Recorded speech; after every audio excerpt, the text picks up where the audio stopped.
ရင်ကုန်ပန်းကိုချေရခံကြည့်တော့နေမျက်နှာလေး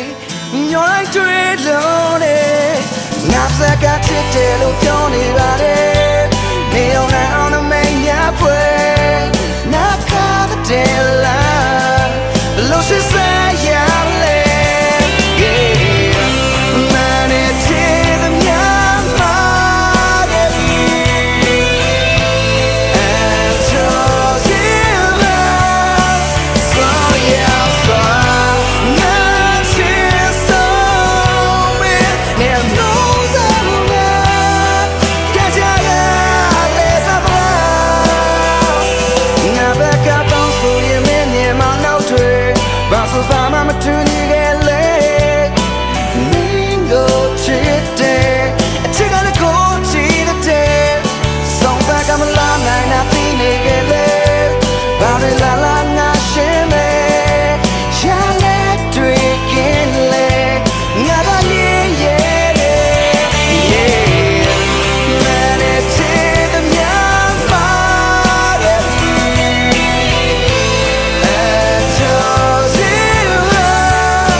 ချောက်ချလာအောင်တွေ့တာကဲ